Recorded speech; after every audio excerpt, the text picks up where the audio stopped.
Boa noite, estamos iniciando mais uma edição do nosso Vox Mundi aqui pela rdabrasil.net.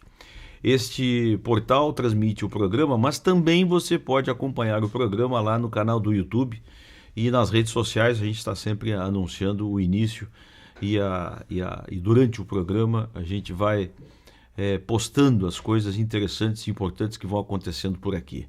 O Vox Mundi tem a participação fixa do Falco, Arlindo Falco Júnior, que é um parceiro nosso aqui e que está sempre trazendo boas informações até de forma exclusiva, através de estudos, de pesquisa, de sites alternativos, de fontes de informação que tradicionalmente não se vê por aí, até por grosserias e descuido de nós todos, aqui da mídia tradicional.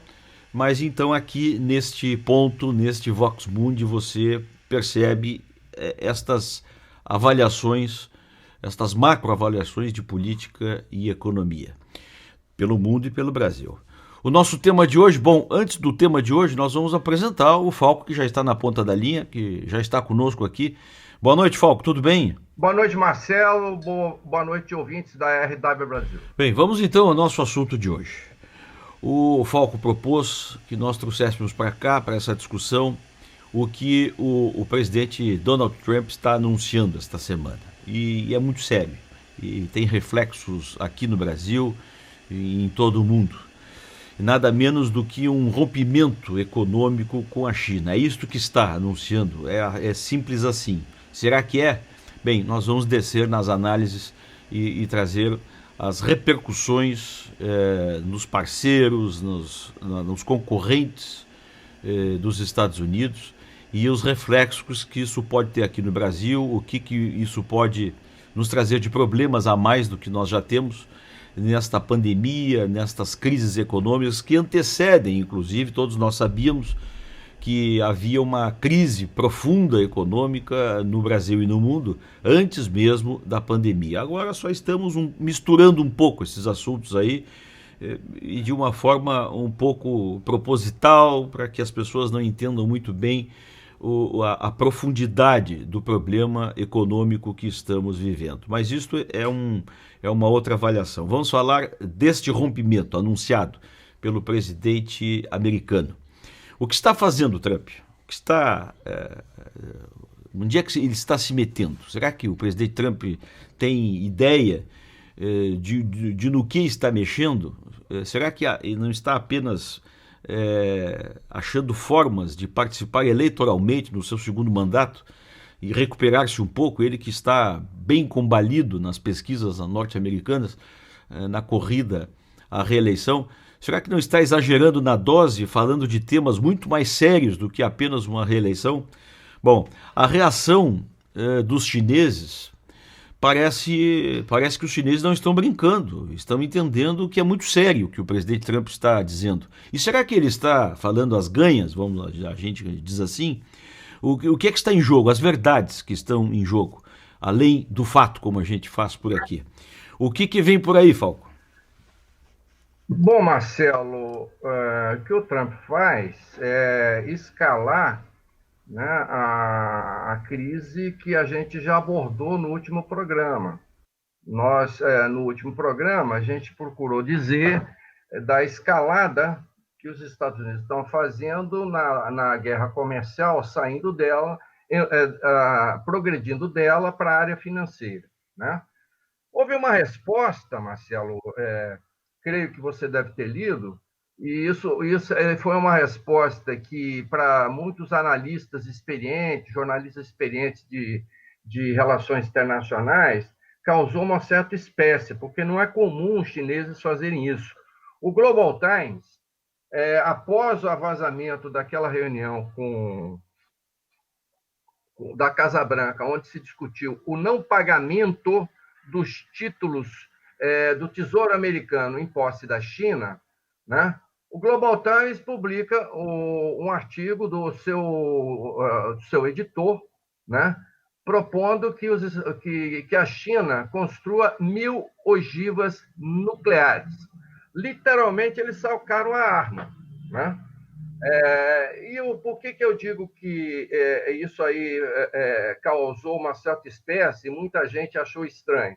Porque não é comum os chineses utilizarem uma coisa que é uma ferramenta tipicamente ocidental, vazar em off para a imprensa uma notícia que eles fizeram. Então, foi uma resposta simétrica ao vazamento da Casa Branca. O que faz o Trump hoje é escalar isso um degrau acima, né, ao dizer de rompimento com a China. E ele cita o número, Marcelo, de 500 bilhões de dólares que eles iriam economizar. Bom, pelo menos pela cifra, ele deve estar se referindo às importações americanas da China, né? Só que o que eles importam da China? Eles importam computadores, eles importam smartphones, eles importam, ou seja, uma série de produtos de empresas americanas que estão na China e que exportam para os Estados Unidos, né? Então, é gozado dizer isso, né? Porque, concretamente, e os chineses disseram isso claramente, nós vamos fazer você sentir dor. E isso é uma retórica bastante dura assumida pelos chineses. Bem, pelo que parece, o presidente não está blefando, né? Está falando de uma forma muito violenta até.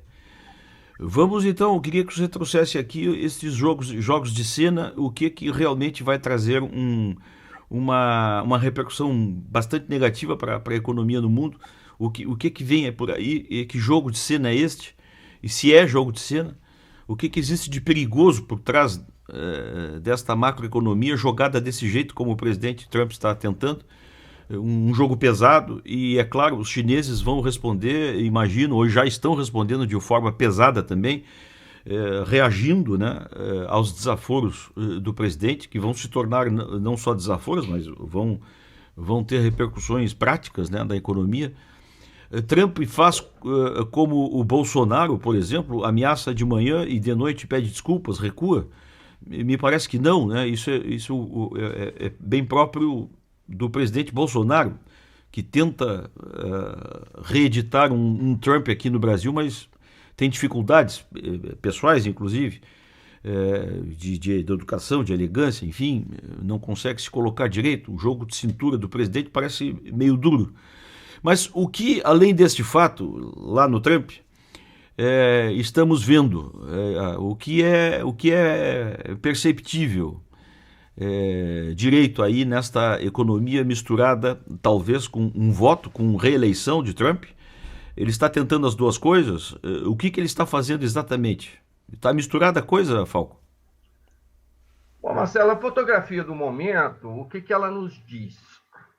Ela nos diz que o Trump ele está 8% atrás do John Biden, que é um candidato para lá de fraco, né? Quase uma múmia, né? Então, ao ele estar numa situação difícil eleitoral, mas essa questão, Marcelo, da China, ela perpassou a sociedade americana. Saiu uma pesquisa recente feita nos congressistas americanos, no qual 72% dos republicanos são favoráveis às sanções contra a China. 62% dos democratas também. O John Biden, a única coisa que ele falou até agora de política externa é que ele será mais duro, caso ganhe a eleição, com a China do que o Trump, né? E esses parlamentares estão fazendo campanha, né? E aquela ação que a gente falou aqui no último programa do estado de Missouri, pedindo ressarcimento à China, isso aumentou bastante nesses últimos dias, né? Você tem ações no Texas, você tem ações no Arkansas, você tem ações no Mississippi, na Carolina do Norte, enfim, em vários estados americanos, capitaneados por políticos do Partido Republicano. E o que eles estão propondo? Existe uma legislação, essa legislação é de 1976, que reconhece a impossibilidade da justiça americana litigar contra estados soberanos, né? Então, só que isso daí, o coro dessa gente, ele aumentou bastante, tende a ser a pauta principal da campanha eleitoral americana. E no último programa, Marcelo, a gente falou que o total dos títulos em poder da China, né, o valor dos títulos era de $1 trilhão. Sabe qual é o total do valor das ações que estão correndo, estão entrando na justiça americana? Chegou a $20 trilhões. Tá, não? Então, Marcelo, é quase que uma declaração de guerra uma coisa dessa. Então, eu creio que chega uma hora, quando você tira uma pedra de uma determinada pilha, aquilo chega uma hora que você não consegue mais controlar. Então, eu não penso que essa escalada que o Trump fez seja uma escalada que ela vá recuar simplesmente. Eu não creio nessas boas intenções. Até porque essa sua retórica de que o vírus é um vírus chinês e que a China tem que pagar pela pandemia, essa retórica permanece como retórica da China. Depois nós vamos ver a questão da Austrália, ver como isso se manifestou. Bem, o Falco, é tudo verdade, né? Como diz aquele programa na televisão, é tudo verdade. O presidente Trump pretende assumir mesmo o que está dizendo, este rompimento econômico, seguir nesta caminhada de confronto, né, com a China, nessa escalada, como tu costumas falar. E agora, tudo que tem uma ação tem uma reação, né? Como é que os chineses vão reagir? E atrás dos chineses nós sabíamos que ali do lado, como um potente aliado, estão os russos, né? Agora há pouco você falou da Austrália também. A Austrália não é um país pequeno, muito pelo contrário, né? Então, o Trump parece estar brigando com toda essa gente, com todos esses países, com todas essas forças econômicas e até bélicas, né? Por que não dizer? Como é que o mundo vai encarar essas caras feias e ameaças do presidente Trump?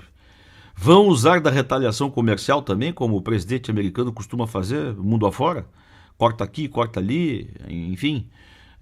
Os seus concorrentes, e agora a China especialmente, podem fazer o mesmo, Falco? A retaliação? Bom, Marcelo, teve uma reunião recente, né, há 2 dias atrás, na Organização para a Cooperação de Xangai, na qual fazem parte a Rússia, a China, o Cazaquistão, o Quirguistão, o Tajiquistão, o Uzbequistão, a Índia e o Paquistão. Então, os estão todos juntos lá. Então, esse grupo, que é uma cooperação de países asiáticos, eles, nessa abertura, que foi uma teleconferência, né, o Sergei Lavrov, que é o chanceler da Rússia, declarou que os Estados Unidos estão intensificando a confrontação, querendo impor uma situação mundial futura que virá pós-pandemia, baseada em suas regras inventadas por eles e aplicando sanções unilaterais contra a China e a Rússia. E isso é inaceitável. Essas foram as palavras do Lavrov, né? Então, é essa maneira que ele reagiu. Também a Austrália, eu acho que o exemplo da Austrália é muito interessante para nós, termos uma avaliação de como as coisas evoluem para a gente que fica na periferia desse conflito, né?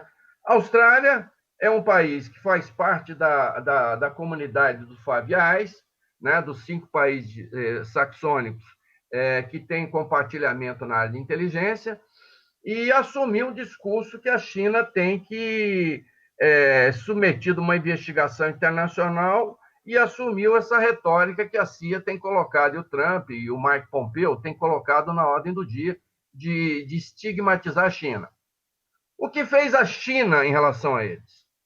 Ela parou de comprar carne bovina. Ela impôs sanções e tarifas à cevada da Austrália. Aí o ministro das Relações Exteriores, né, Simon Birgman, ministro do Comércio, desculpe, da Austrália, foi correndo atrás, pediu uma reunião com o Zhongshan, que é o seu correspondente na China, que é o ministro também do Comércio, pedindo negociações urgentes, que eles não querem ser prejudicados. Mas eles estão numa retórica anti-China, e o que a China tem respondido é o seguinte: é ilusão pensar, entendeu, que nós ficaremos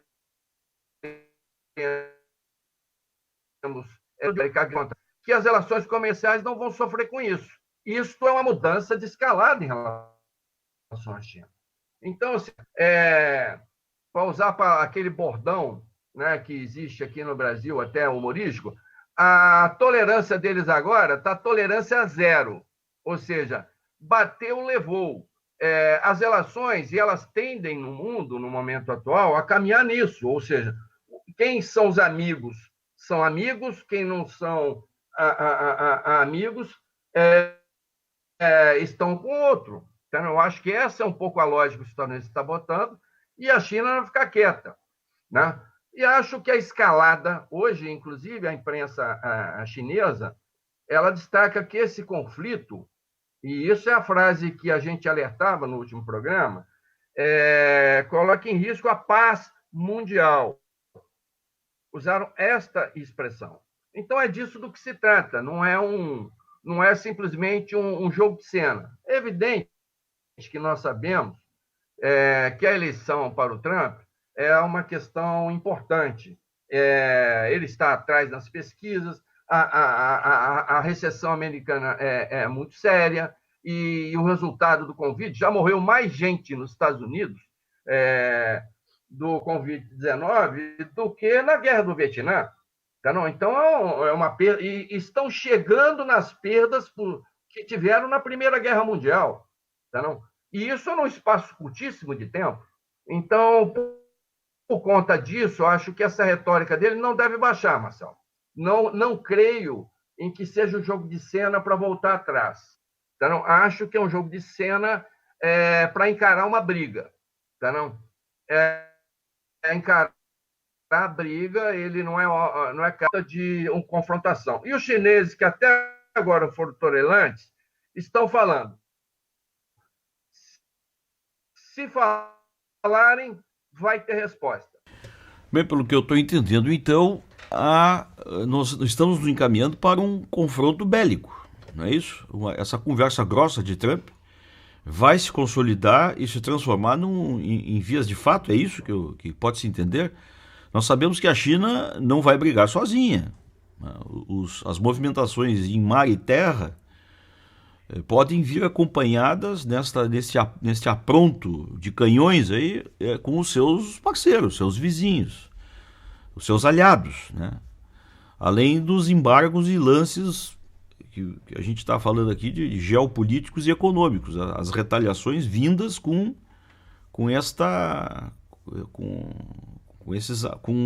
o alinhamento, né, a estas posições da China em resposta ao rompimento. Estamos falando do quê? Meramente retórico? De guerra? De vias de fato? Só economia estamos falando? Ou também mesmo de um confronto? Vias de fato? Ô Marcelo, o que eu acho, e a nossa obrigação é essa, temos que dizer aos nossos ouvintes, é o que está acontecendo e os possíveis desdobramentos disso, né? Então, você tem o endurecimento da retórica, uma ameaça concreta de se tirar da China, surrupiar da China $1 trilhão, e eles não vão ficar quietos.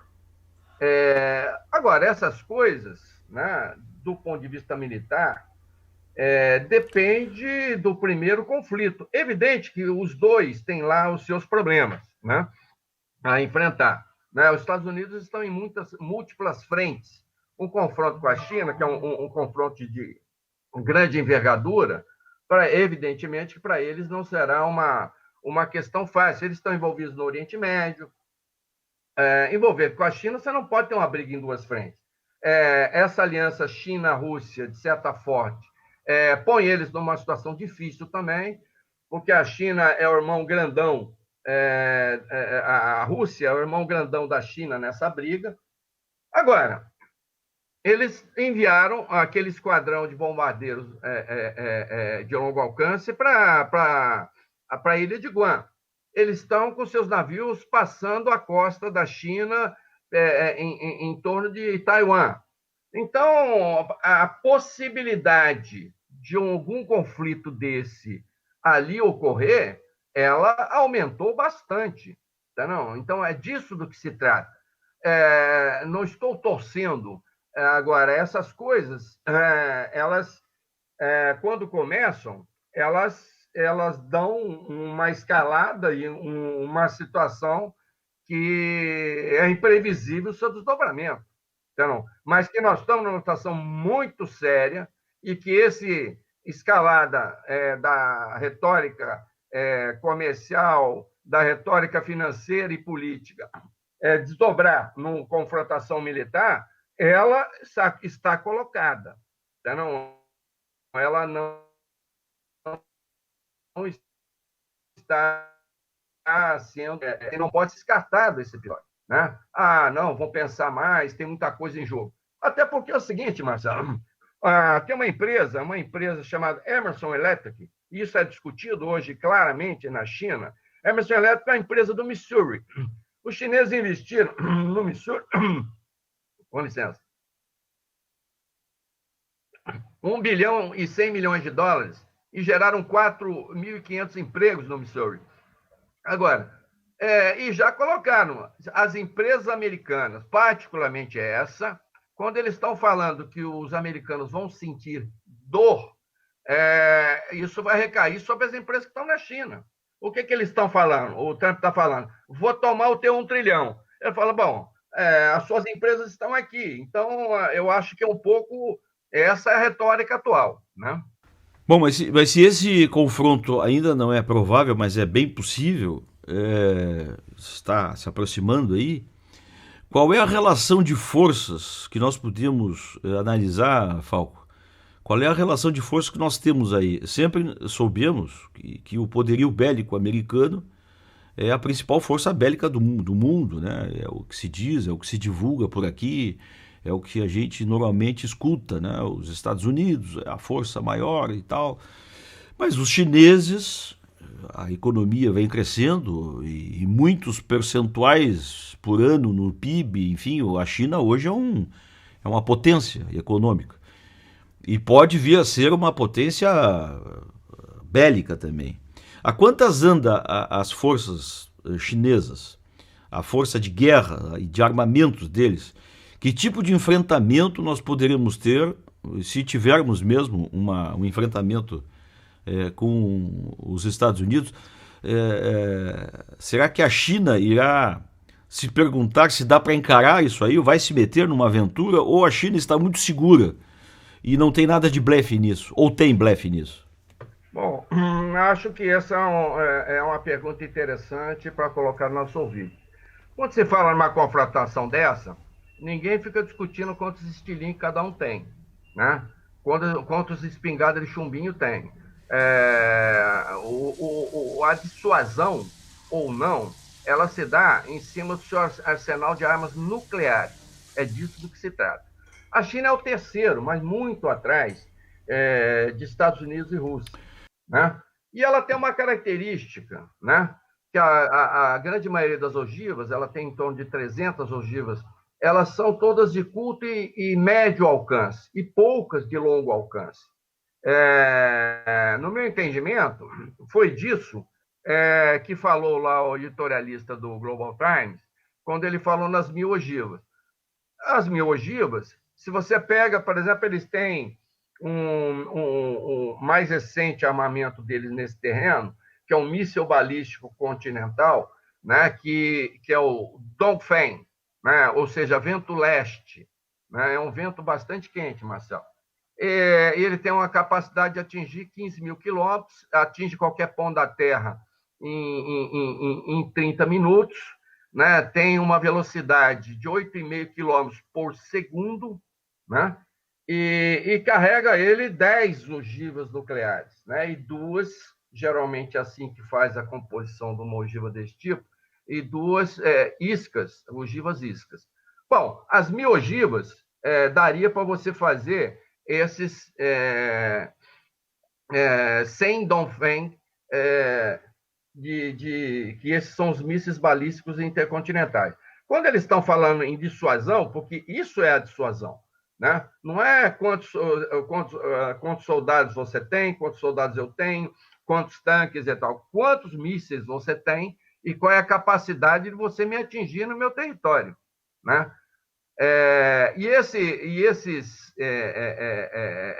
Inclusive, Marcelo, esse é um assunto que escapa um pouco à mídia tradicional, mas a mídia especializada ela trata do assunto. Os Estados Unidos saiu recentemente de um acordo de mísseis de médio e curto alcance. Era muito um acordo que foi feito lá na época ainda da União Soviética, cujo cenário era a Europa. Tanto que a Rússia e os Estados Unidos tiraram essas armas da Europa e ficaram com esse longo alcance. No entanto, os Estados Unidos saiu e queria inicialmente que a China entrasse nisso. Se a China entrasse nisso, ela ia praticamente acabar com o arsenal nuclear dela, que mais de 50% dela são mísseis de pequeno e médio alcance. Então, eles precisam aumentar o seu arsenal nuclear para poder dissuasório. Agora, eles têm porta-aviões, eles têm mísseis hipersônicos, né?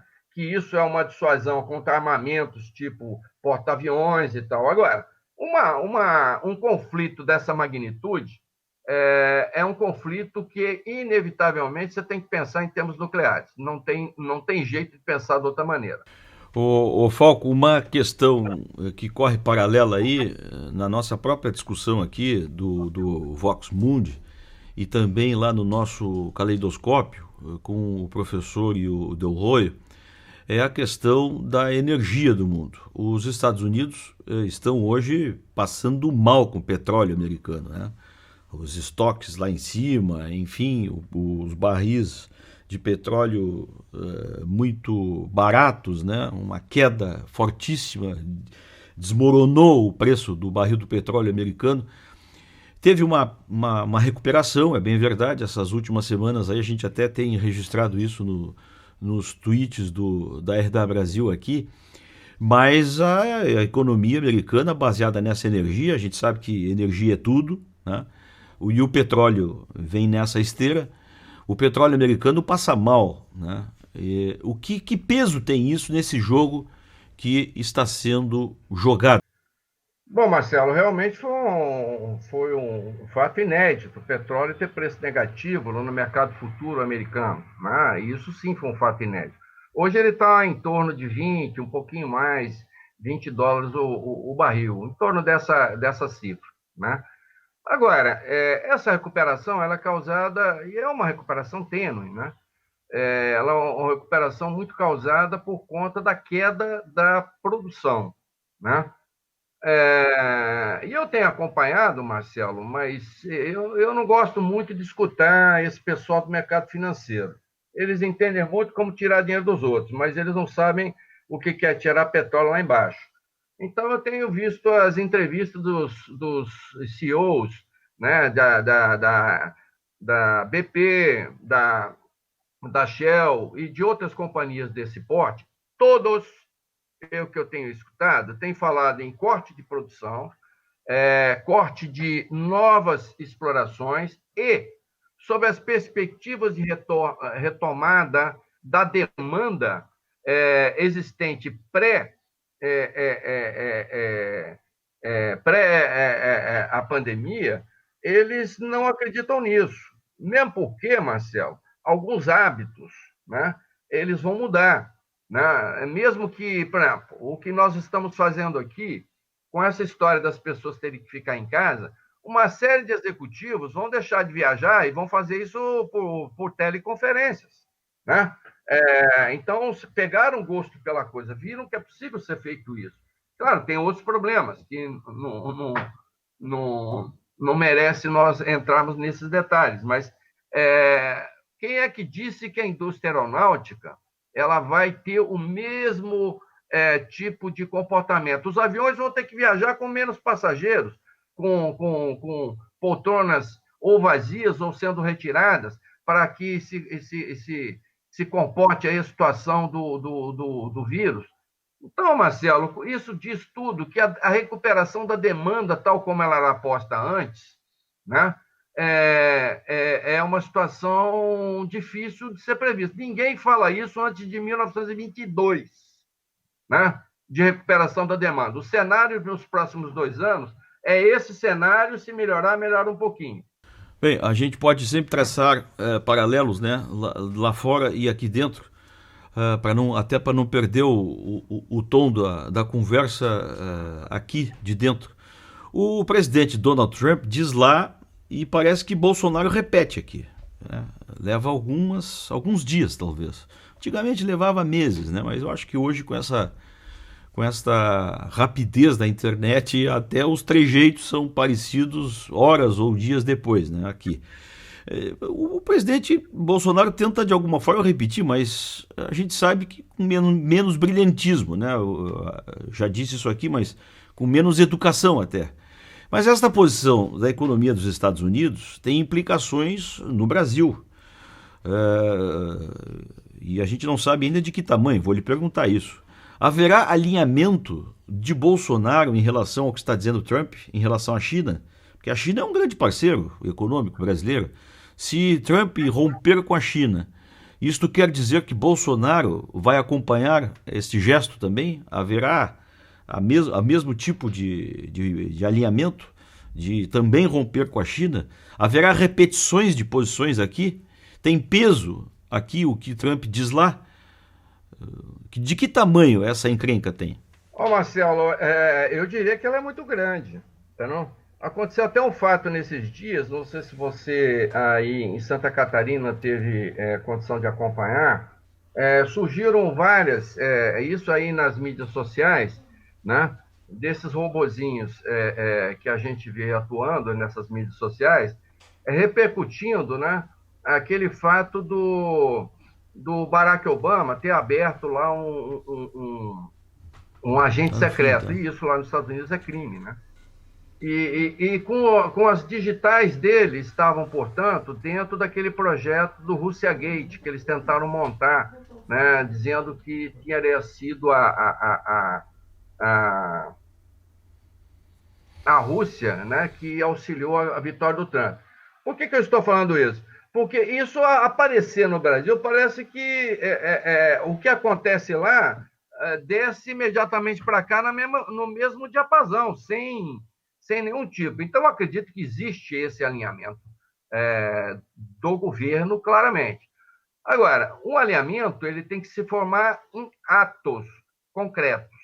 Acho que no primeiro ato que se tomar, eu não acredito, tem até pessoas que dizem que não, os chineses têm uma noção de tempo mais lata, eles não vão relevar esse assunto, o Brasil é importante. O Brasil é importante, mas a Austrália também era, tá não?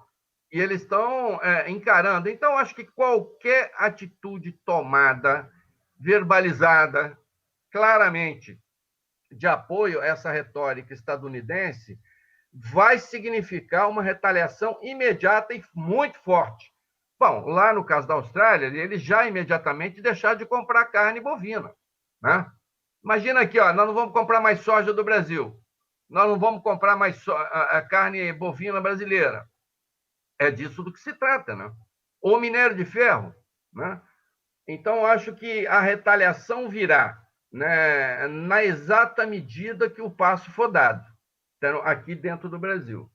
Então, agora, o foco ainda nessa avaliação aí do presidente brasileiro, é preciso se dizer também se Bolsonaro vai dançar, vai saber dançar a mesma música de Trump, né? Ele vai tentar fazer o que sabe, né? Ou seja, jogar um pouco, mas a gente sabe que a cintura do presidente Bolsonaro é bastante dura, né? Ele não sabe exatamente fazer política, né? Ele é um militar. O próprio professor Manuel disse aqui no Caleidoscópio que militar que faz política já não é mais militar, já é político, né? E fazer o que a gente não vê. O presidente Bolsonaro vai se alinhar mesmo e dizer que é parceiro, assim, simples assim, com esta forma, às vezes, arrogante e meio caipira de dizer? Como é que fica a nossa economia se ele arriscar desse jeito?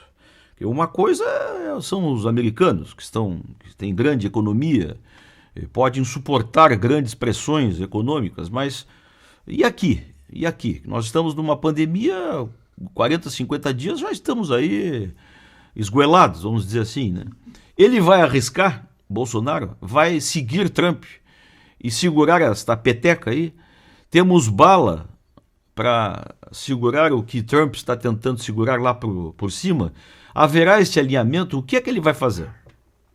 Bom, eu acho que você fez a pergunta que todos os nossos espectadores estão se fazendo, né? Eu acho difícil e nominado fazer um padedê, né? Conseguir fazer uma dança de bailarina no meio desse daí. Isso está mais parecido com a dança do facão, viu, o Marcelo?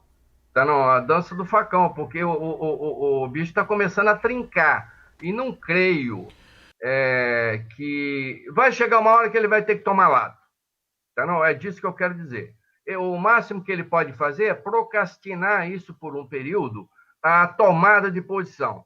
Mas que tanto os chineses como os americanos vão cobrar do Brasil uma posição. Afinal, o que você quer? De que lado você está? Tá, não? Acho que o máximo que ele pode fazer é procrastinar, ganhar tempo de não externar uma posição. Por mais que as pessoas intuam qual a posição que ele tenha, né? Que eles já verbalizaram, né? Mas vai chegar uma hora que ele vai ser instado a mostrar, a abrir a caixa de ferramentas e se mostrar ao mundo de que lado ele está. Então, Pois é, mas então aí temos que refletir o seguinte: se não vai ter lugar em cima desse muro, vai haver um momento, e esse momento vai chegar bem rápido, em que Bolsonaro terá que se posicionar, né? E as guerras, elas são assim mesmo, guerra no sentido metafórico e não, né? Mas a gente sabe que vai haver um momento, como tu estás dizendo, que Bolsonaro vai ter que dizer que lado você está, né?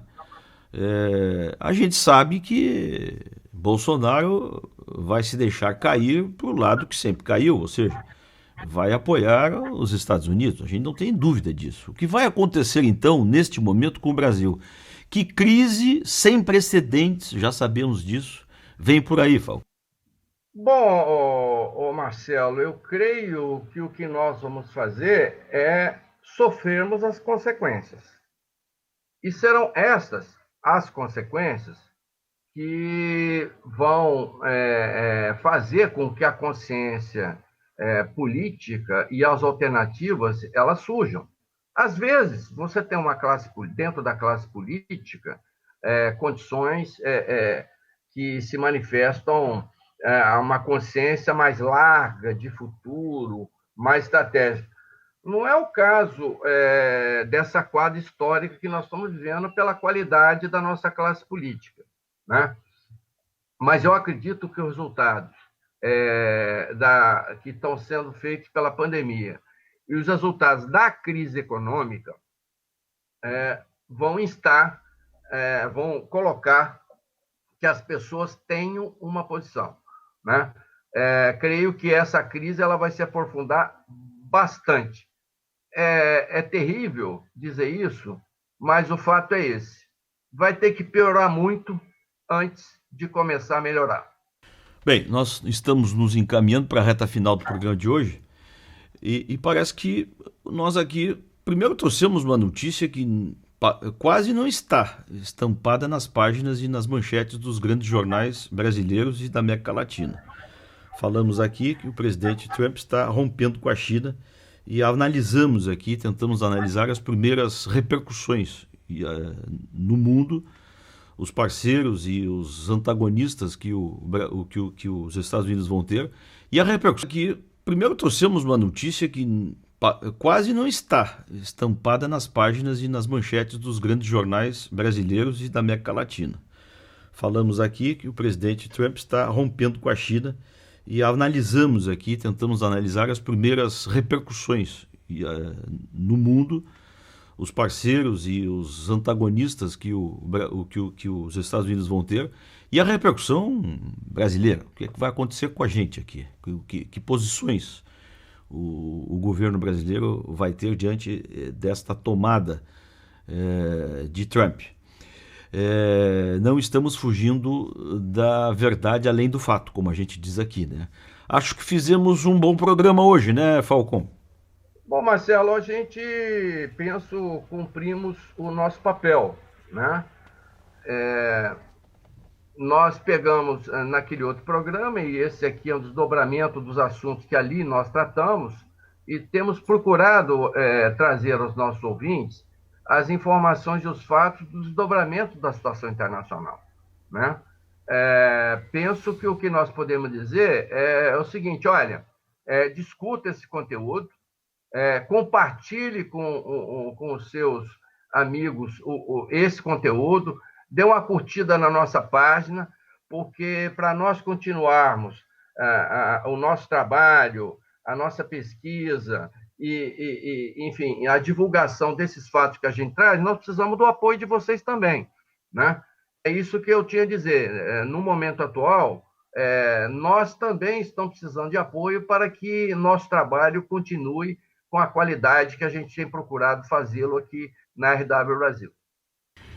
Bem, chegamos ao final de mais uma edição do nosso Vox Mundi, aqui pela rdabrasil.net. Toda quinta-feira, 8 da noite, este é o endereço do bom debate, da boa avaliação, das boas informações, além do fato. Quero, mais uma vez, ressaltar aqui que quem nos acompanha por este canal, aqui nesses programas, tanto o Vox Mundi como o Caleidoscópio, e o Além da Bola também, nós não estamos preocupados em acompanhar o dia a dia, o fato a fato das mídias, dos nossos colegas das mídias tradicionais. Não é isso que pretendemos por aqui. Pretendemos ir além dos fatos, aquilo que se diz pouco ou aquilo que não se diz, através das fontes que temos, através das leituras, das avaliações, das pesquisas que são feitas para estes programas que nós estamos apresentando. Aqui você vai ter além do fato. Este é o desafio da programação da rwbrasil.net. Este é o nosso slogan, além do fato. E é por isso que é desta forma o programa que muitas vezes quem está nos assistindo pode sentir falta de um comentário ou de uma notícia mais conjuntural, mais do dia a dia. Mas é assim, nós vamos falando do macro, das coisas que normalmente não se encontra por aí, nem rádio, nem jornal e nem televisão. Muito obrigado à audiência de todos. Se você quiser assistir todo o programa novamente, ou se chegou pela metade, o programa agora está todo salvo na página especial do Vox Mundi e todo colecionado também lá no canal do YouTube, onde estão todos os programas, todas as entrevistas. Agora, lá no canal do YouTube, você vai encontrar mais de 1.200 entrevistas entre vídeos e registros jornalísticos ao longo da história da RW Brasil. Está tudo lá, organizado, para você entrar lá e ver o que quiser.